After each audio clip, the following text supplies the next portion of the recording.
नमस्कार। आज हम एक बहुत ही दिलचस्प कहानी पर बात करने वाले हैं।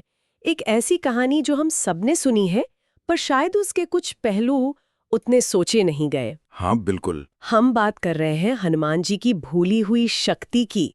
हमारे पास हनुमान का विस्मृत बल, एक अनुस्मारक नाम का एक लेख है, और आज हम उसी के कुछ हिस्सों को लेकर इस कहानी को और गहराई से समझने की कोशिश करेंगे। हाँ, कोशिश यही रहेगी कि इसके पीछे के जो गहरे मतलब हैं उन तक पहुंचा जाए। ये सोचना ही कितना अजीब लगता है ना कि हनुमान जी, जिन्हें हम इतनी शक्ति और साहस के लिए जानते हैं, हाँ, अतुलित बल के धाम जिन्हें कहते हैं, वही अपनी शक्तियां कैसे भूल गए थे। क्या ये सिर्फ भूलना था या कुछ और था इसके पीछे? चलिए इसी गुत्थी को आज सुलझाते हैं। बिल्कुल, शुरू करते हैं। तो जैसा लेख बताता है, कहानी शुरू होती है बालक हनुमान से। वो बचपन में बहुत शरारती थे, लेकिन उतने ही शक्तिशाली भी। हाँ, असाधारण बालक थे वो। एक तो पवन देव के पुत्र, तो शक्ति तो स्वाभाविक थी, ऊपर से देवताओं ने वरदान भी तो दिए थे। हाँ वही तो, उनमें गजब की ताकत थी, हवा की तरह तेज उड़ सकते थे, रूप बदल सकते थे, कमाल की दिव्य शक्तियां थी उनमें। और बचपन की शरारतों में ये शक्ति दिखती भी थी।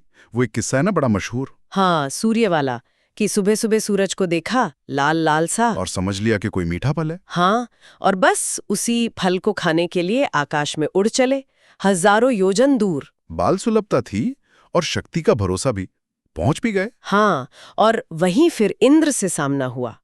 लेख कहता है कि इंद्र को लगा कि ये ठीक नहीं है, शायद सूर्य की रक्षा के लिए या इसे उद्दंडता समझकर। हाँ, कुछ ऐसा ही हुआ होगा, तो उन्होंने अपने वज्र से हनुमान पर प्रहार कर दिया। और बालक हनुमान उससे मूर्छित होकर धरती पर गिर पड़े। ये घटना बहुत बहुत महत्वपूर्ण मोड़ था, क्योंकि इसके बाद उनके पिता वायुदेव वो बहुत ज्यादा क्रोधित हो गए। हाँ, जाहिर है। उनका गुस्सा इतना ज्यादा था कि उन्होंने हवा ही रोक दी। पूरे ब्रह्मांड में सांस लेना मुश्किल हो गया। सोचकर ही डर लगता है, बिना हवा के तो सब खत्म।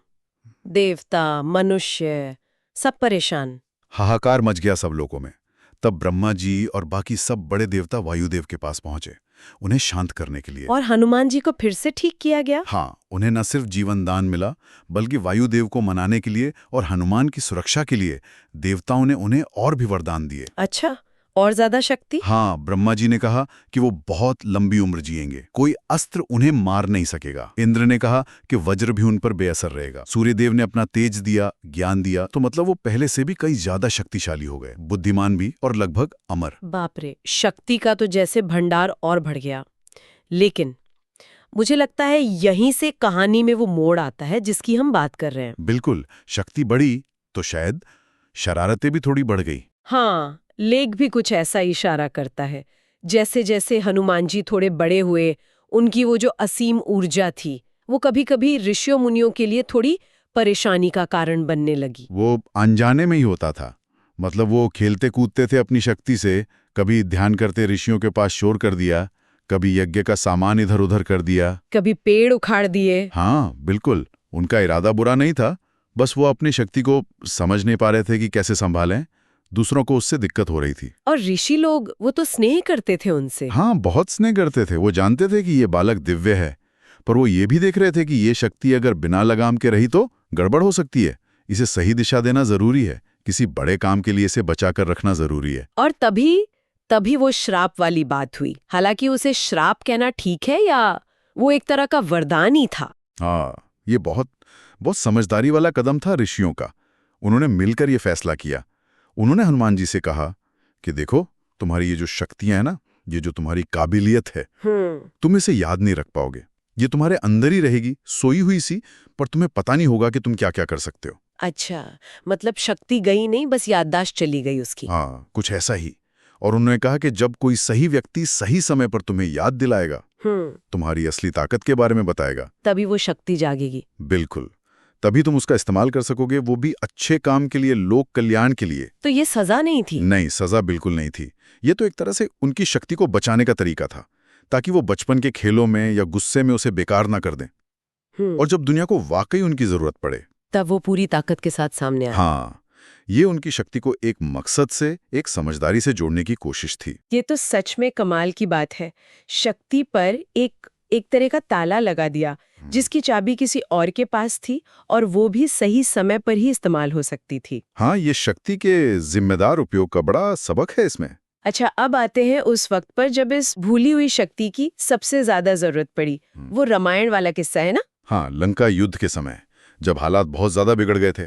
जब लक्ष्मण जी को वो शक्ति बाण लगा था मेघनाद का। हाँ, इंद्रजीत का वो अमोघ अस्त्र था। लक्ष्मण जी बुरी तरह घायल हो गए। उनके प्राण बस निकलने ही वाले थे, मूर्छित पड़े थे वो, और कहा गया कि अगर सुबह होने तक इलाज नहीं हुआ तो वो बचेंगे नहीं। स्थिति बहुत ही नाजुक थी। लंका के वैद्य थे सुषेण। उन्होंने देखकर बताया कि इनकी जान सिर्फ एक ही चीज बचा सकती है, संजीवनी बूटी, जो हिमालय पर मिलती है। हाँ, द्रोणागिरी पर्वत पर। और मुश्किल ये थी कि रात खत्म होने से पहले, मतलब सूरज उगने से पहले, वो बूटी लानी थी। रात के अंधेरे में सैकड़ों योजन दूर हिमालय जाना, वहां वो चमकने वाली बूटी पहचानना और फिर सुबह से पहले वापस लंका आना, ये तो कोई आम इंसान कर ही नहीं सकता था। बिल्कुल। समुद्र लांघना था, अंधेरे में पहाड़ पर बूटी ढूंढनी थी, और टाइम लिमिट। वानर सेना में एकदम निराशा सी छा गई। कौन करेगा ये काम, कौन कर सकता है? और उसी निराशा के माहौल में वो अनुभवी भालू राजा जामवंत जी वो सामने आए। हाँ, जामवंत जी ज्ञानी थे। उन्हें हनुमान की पुरानी शक्तियों का अंदाजा था, और शायद उन्हें उस शाप या वरदान के बारे में भी पता था। उन्होंने देखा कि हनुमान, जो इस काम के लिए सबसे सही थे, वो चुपचाप बैठे हैं। शायद खुद भी अपनी ताकत को लेकर श्योर नहीं थे, ये शायद याद ही नहीं था उन्हें। हाँ, शायद याद ही नहीं था। तो जामवंत जी उनके पास गए और उन्होंने एक तरह से उन्हें झकझोरा। कहते हैं उनके शब्द बड़े प्रेरणादायक थे। उन्होंने पूछा, का चुप साधी रहा बलवाना? मतलब अरे बलवान, तुम ऐसे चुप क्यों बैठे हो? हाँ, और फिर उन्होंने याद दिलाया। कहा, पवन तनय बल पवन समाना, बुद्धि विवेक विज्ञान निधाना। तुम तो पवन देव के बेटे हो, तुम्हारी ताकत हवा जितनी ही है, तुम बुद्धिमान हो, ज्ञानी हो। वाह। उन्होंने आगे कहा, कवन सो काज कठिन जग माही, जो नहीं होई तात तुम्हाही। दुनिया में ऐसा कौन सा मुश्किल काम है जो तुम नहीं कर सकते? क्या जबरदस्त शब्द थे। सिर्फ ताकत ही नहीं याद दिलाई, उनका वंश, उनकी बुद्धि, सब पर विश्वास जताया। बिल्कुल। उन्होंने शायद बचपन की वो घटनाएं भी याद दिलाई होंगी, वो वरदान, उनकी उड़ने की शक्ति, उनका बल। कहा होगा, तुम एक छलांग में ये समुद्र पार कर सकते हो, तुम पहाड़ उठा सकते हो, तुम्हारी रफ्तार के आगे कौन टिकेगा? उठो हनुमान, ये काम करो। और फिर क्या हुआ? फिर तो जादू हो गया। कहते हैं जामवंत के शब्द सुनकर जैसे कोई सोया हुआ शेर जाग गया हो। हनुमान जी के अंदर वो जो भूली हुई शक्ति थी, वो एकदम से जैसे बाहर आ गई। उन्हें सब याद आ गया। सब कुछ, अपना असली रूप, अपनी सारी ताकत, उनका वो संकोच, वो हिचक, सब गायब। उनका शरीर जैसे चमकने लगा। और फिर उन्होंने वो छलांग लगाई होगी। छलांग लगाने से पहले उन्होंने अपना रूप बदला। बहुत विशाल पहाड़ जैसा रूप धारण किया। एक ऐसी गर्जना की कि सारी वानर सेना में जोश आ गया। और फिर एक ही छलांग में वो सैकड़ों योजन चौड़ा समुद्र ऐसे पार कर गए जैसे कोई छोटा सा नाला हो। अविश्वसनीय। पमक झपकते हिमालय पहुंच गए। पर वहां एक और दिक्कत हो गई।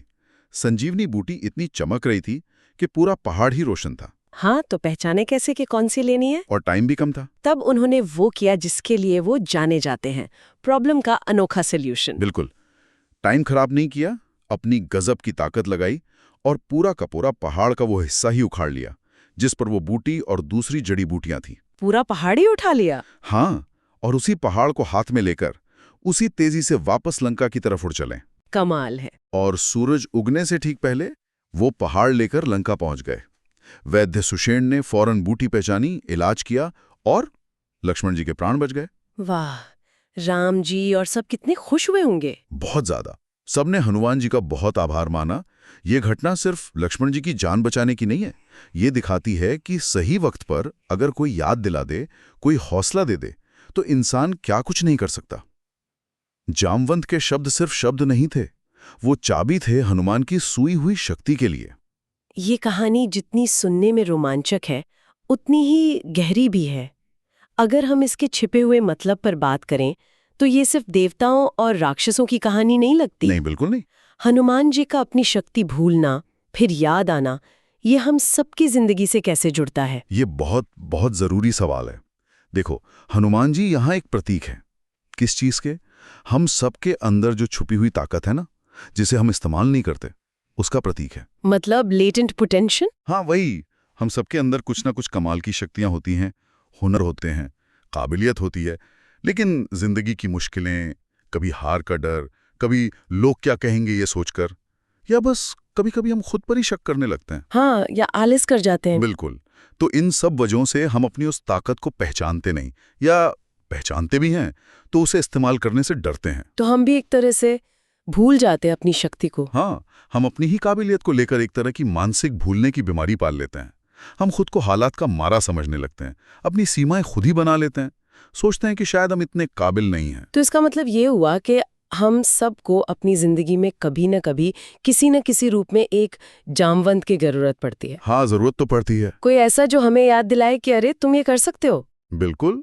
वो जामावंत कोई बाहर का इंसान हो सकता है, कोई टीचर, कोई गुरु, कोई अच्छा दोस्त, घर का कोई अपना, या ऑफिस में कोई साथी, जो हमें गिरते हुए देखे तो उठाए, जब हम डाउट में हो तो हमारा हौसला बढ़ाए, हमें आईना दिखाए कि देखो तुम क्या हो। उनके वो हौसला देने वाले शब्द वो चाबी बन सकते हैं। हाँ, हमारी सोई हुई शक्तियों को जगाने वाली चाबी। लेकिन ये जामावंत हमेशा कोई दूसरा इंसान ही हो, ये भी जरूरी नहीं। अच्छा। हाँ, कभी-कभी ये हमारी अंदर की आवाज हो सकती है। कोई किताब पढ़कर प्रेरणा मिल सकती है, कोई अनुभव हमें झंझोड़ सकता है, या बस कोई एक ख्याल अचानक से आ सकता है जो हमें हमारी ताकत का एहसास करा दे। जरूरी वो याद दिलाना है, वो एहसास है जो हमें वापस ट्रैक पर ले आए। ये तो बहुत ही दिलचस्प बात है। तो ये कहानी हमें ये भी सिखा रही है कि सिर्फ शक्ति होना ही काफी नहीं है। नहीं, बिल्कुल नहीं। उसका फायदा तभी है जब वो किसी मकसद से जुड़ी हो और सही टाइम पर इस्तेमाल हो। एकदम सही। हनुमान जी की कहानी का सार यही है। बचपन में शक्ति तो बहुत थी, पर मकसद साफ नहीं था, अनुशासन नहीं था, तो वो शक्ति परेशानी बन रही थी। फिर श्राप ने उस शक्ति को कंट्रोल किया, उसे एक बड़े मकसद के इंतजार में सुला दिया। और जब धर्म की रक्षा का, जान बचाने का वो बड़ा मकसद सामने आया और जामवंत ने सही रास्ता दिखाया, तब वही शक्ति दुनिया के काम आई। तो शक्ति, मकसद, याद दिलाना और सही रास्ता, ये सब जुड़े हुए हैं। हाँ, ये चारों चीजें एक साथ काम करती हैं। बिना मकसद के शक्ति बेकार है या खतरनाक भी हो सकती है। बिना याद दिलाने वाले या सही रास्ते के हम अपनी शक्ति पहचान ही नहीं पाते, और बिना शक्ति के बड़ा मकसद पूरा नहीं हो सकता। हनुमान जी की कहानी इन चारों के बीच संतुलन का एक बेहतरीन उदाहरण है। तो आज हमने हनुमान जी की भूली हुई शक्ति की कहानी के जरिए एक कमाल की यात्रा की है, भूलने से लेकर जागने तक और फिर जागकर एक बड़े मकसद को पूरा करने तक। हाँ, ये कहानी हमें दिखाती है कि कैसे भूली हुई काबिलियत को दोबारा पाकर बड़े-बड़े काम किए जा सकते हैं। और ये हमें कुछ सोचने पर भी मजबूर करती है ना? बिल्कुल। जैसे कि क्या हम अपनी जिंदगी में उन लोगों को या उन पलों को पहचानते हैं जिन्होंने हमारे लिए जामवंत का काम किया, जिन्होंने हमें हमारी सोई हुई ताकत का एहसास कराया? और क्या हम खुद कभी किसी और के लिए वो जामवंत बनने को तैयार हैं, किसी और की मदद करने को, उसकी क्षमता पहचानने में? हाँ, और शायद सबसे बड़ा सवाल कि हमारे अपने अंदर वो कौन सी छुपी हुई संजीवनी बूटी है, वो कौन सी ताकत है जिसे हमने दुनिया के शोर में या अपने ही डर के कारण भुला दिया है, और क्या अब उसे फिर से खोजने का, जगाने का वक्त आ गया है? अगर आपको ये वीडियो पसंद आई है तो इसे ज़रूर लाइक करें, कमेंट सेक्शन में अपना ओपिनियन बताएं और चैनल को ज़रूर सब्सक्राइब करें। मिलते हैं अगली वीडियो में, तब तक के लिए नमस्कार।